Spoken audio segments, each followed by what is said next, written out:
everybody can just take a deep breath. I'm not going to throw any science at you right now. I don't have any slides. I'm going to bring it down a little bit. I just got a fun little story about a bunch of ragtag people that I used to work with that were trying to do some pretty unique things with their lives. There's this saying that there's something in the water there, which we've all heard that, and that usually relates to a location, like Lubbock, Texas, of all places, has a crazy amount of musicians that came out of there. Aliquippa, Pennsylvania, which no one's heard of probably, unless you're really into football. A bunch of kids got drafted to the NFL from that little town. But the truth is, I think there's just something in the people, right? There's definitely not something in the water that's going to make that happen. So I'm going to take you all back in time a little bit to 1998. I landed my first job in Denver, Colorado at the age of 18. I had never drank coffee. I definitely didn't know what a latte was.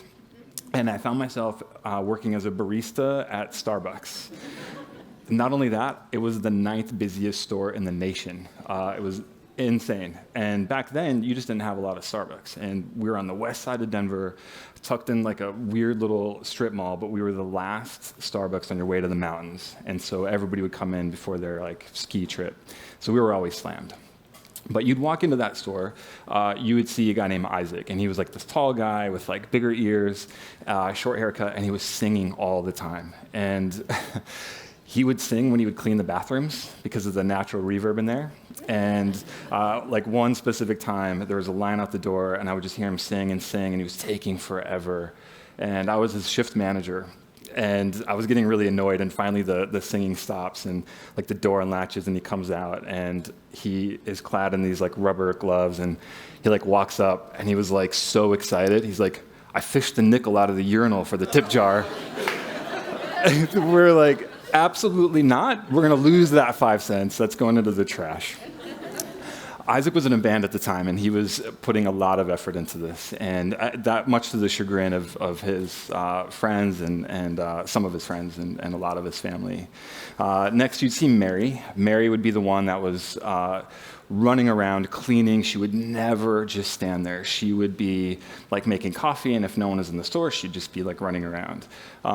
Mary, come to find out through these conversations when we were in kind of the slow times, and she actually was patient enough to talk to me and not go run around, I found out that she owned her own catering business at the time while she was working at Starbucks. But more impressive is Mary had become the first female executive sushi chef in America while she was working at Starbucks. I'm like, "What are you doing here?" And her response was, "Well, I want to open my own restaurants one day. I don't want to work for anybody, and I need to learn a little something about the coffee side of things." And I just added up the hours she was working every day, and I think she was working about 25 hours. It was unbelievable. Next, you'd see Nikki. She's the shortest of our little group that we had there, but she packed the most positivity. We would open the store almost every morning. And I was always in amazement just how put together she looked at 4:30 in the morning, compared to my look of rolling out of bed into my truck, barely making it to work on time. When Nikki wasn't working at Starbucks, she was training at a beauty school called Antoine Duché, which was in the suburbs of Denver. Her goal is to be a beautician, but ultimately work her way to Hollywood, which, listen, if you're a kid in Colorado wanting to make it in LA, being 1,000 miles east of LA isn't really the place you should be. And she heard that a lot, of course. Then there was Lynn. Lynn would be the girl you'd see when you'd walk in, and she had this beautiful, long, dark red hair, these big brown eyes, and she knew everyone's name. And her conversations with me were incredible, and I always think about these conversations. She was a poet, and she was a dreamer, and she was in love with writing. And her goal in life was to make it as a creative writer, which, again, most people are you don't really make money doing creative writing, but she would punch out of her shift, and then she would go sit down at a table and write. Not talk about writing, but write. And then there's me. 18 years old, I had 2 dreams I was chasing myself, and one was to become a professional mountain biker, and the other at the same time was to become a film director. And I think by every metric, you would say that that's just impossible. And I felt that was kind of impossible too, but I had these people around me that were dreaming big, and I was like, well, maybe I can. Like, I'm young enough, and I moved here, and I'm making things happen. So all of us collectively realized we had a bit of an uphill battle. And we relied on each other when the times got really tough. And like, I'm gonna be real with you guys, like, it's a tough road when you're trying to do all of those things that we were all trying to do. And it seemed that the only people that were in my ear telling me that, no, you can do it, were these 4 friends of mine who were also trying to do crazy things. And sometimes I was wondering, like, can they do it? No, they can. I gotta tell them they can. But I think it's one of those things where, we romanticize this all the time. We romanticize the hard times. So a great example is Willie Nelson. Willie Nelson gave up at 41 years old. Like, I want everyone to think about that. Like, we know Willie Nelson, and if you don't, you're pretty young, but you should know Willie Nelson. He's part of the American landscape. He was in Nashville having a hard time. He was writing some songs, but he couldn't get any traction as Willie Nelson as we know him now. And so he decided to leave Nashville, packed up, and went to Texas, where they embraced him. And somebody out at a radio station put one of his songs on the radio, and everybody just gravitated toward it. And within a year, Willie Nelson had his first #1 hit at 42 years old, called Blue Eyes Crying in the Rain. A lot of times when we look back on people like that, it's like, oh, I knew they were gonna make it, they were so good. But my thing is, like, you knew they were gonna make it is easy to say now, but when Willie Nelson is not singing very well and everybody's giving him a hard time, you are hiding behind other people saying, like, I don't think he's gonna make it, And so as it relates to our crew back at Starbucks, we were going through some pretty tough times, and I remember one time specifically, that kid Isaac, the kid who fished the nickel out of the urinal, he decided to make a deal with his grandparents, who were kind of hoarders. They let him live in their basement as long as he would clean this crazy, kind of disgusting basement, and he wouldn't have to pay rent. And the reason he did that is because he wanted to save money to make a demo for his band. And, oh man, the amount of people that I would just watch tell him that he was failing and taking a step backward was brutal. And that weighed on him a lot. Like, we were outside taking trash out one time, and he was like, I don't think this is what I should be doing. I think I got to think of something else.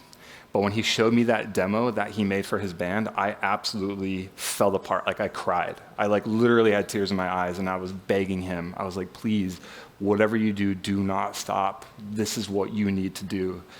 And all of us had this feeling for each other for that. There were so many moments where I felt like I would tell somebody I was going to do something, and then somebody would come in and just crush that dream. I had a manager one time, and I was kind of excited about something in film school, and he was like, yeah, kid, I went to film school too. Welcome to the club. I'm going to become a Starbucks manager or something, which, whatever, would have been fine, but I really wanted to be a filmmaker.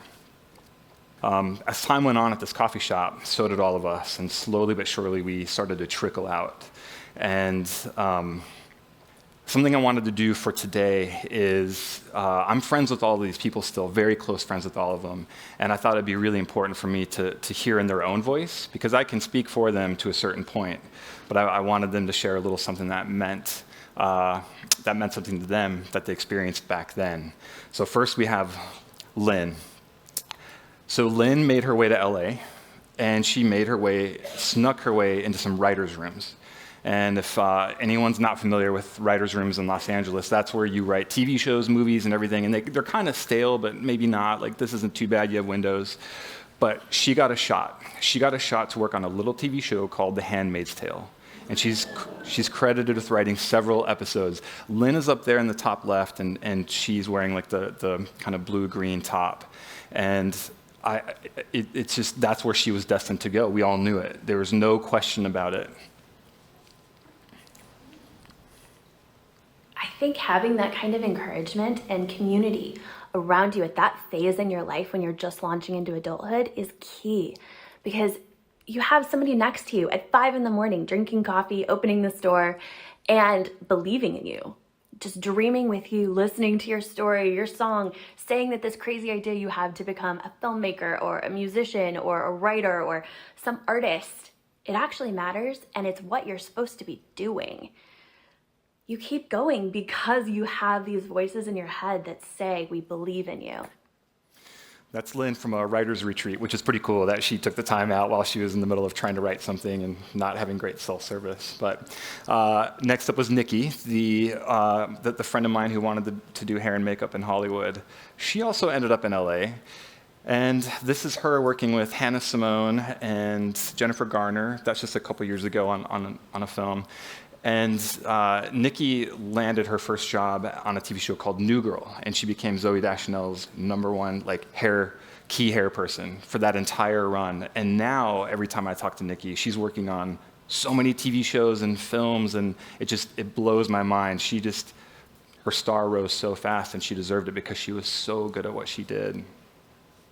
I will never forget that Kelly actually asked me to do makeup for a show he was working on in Denver, and I was a hairstylist at the time. I had never done any makeup, but I showed up with my personal makeup, and I had no idea what I was doing. And I just remember touching up the host in the gutters in downtown Denver. It was freezing cold, and I just thought, this is the coolest thing I've ever done in my life. Like, how do I do more of this?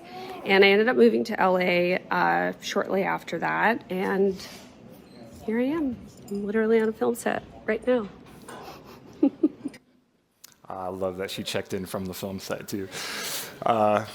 Next up is Mary.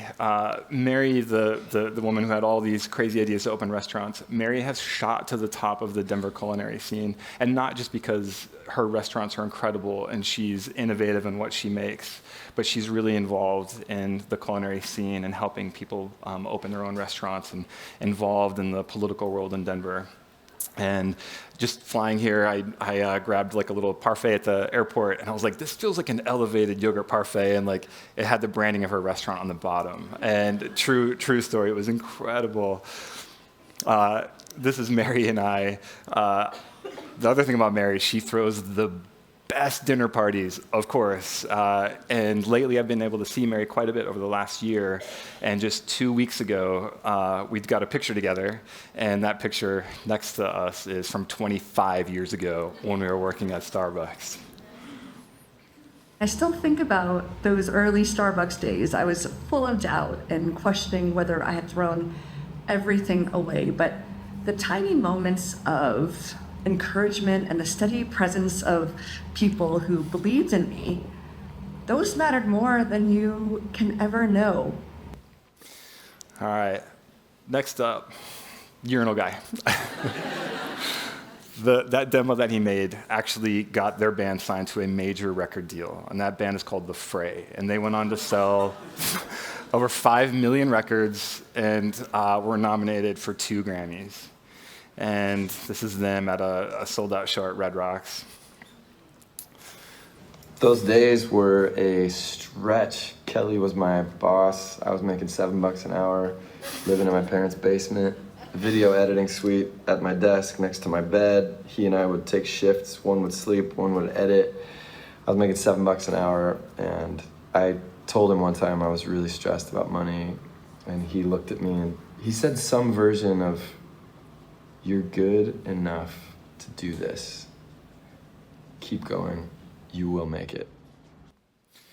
That's Isaac checking in from his houseboat, I think, somewhere.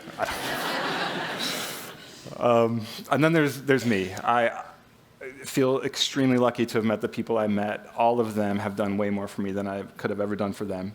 There was a group of people who came into the Starbucks who knew I was into cycling, and one of them took me under her wing, and she just happened to be a 2-time Olympic mountain bike racer from Australia, and she coached me all the way to me being a professional and never asked for anything. I owe my 17-year-long career in that sport to her and that group that just believed in me and told me I could do it. Parallel to that, Isaac and I started a production company, and my directorial debut was a documentary on a rock band, The Fray, and I owe them everything as well. But I think the thing, when I look back on that time, all of them went out of their way in the most genuine way to tell me it was going to be okay. You know, the hard work is going to pay off, and you got to keep going, and you've got to do it. And then I just realized, like, I'm not special in that. You know, I'm not the only one who needs a little encouragement. They all definitely needed it. And I think everybody in here needs it, right? Like, life doesn't work if we don't have that. We have to be there for each other, you know? And so when I look back at that time, it reminds me, you know, we have to believe in each other. You want to be a person that lifts somebody up rather than pushes them down. It might be a crazy idea, maybe not, but let's just be the people that lift everyone else up. Let's go out there and do that today. It's the only thing I ask from you guys today is just pick somebody and give them a little compliment. If you see somebody at a coffee shop taking out the trash, just, you know, think about maybe they're going to write the next How to Save a Life someday. You never know, you know, but be a champion for them. Thanks so much, y'all. Appreciate it.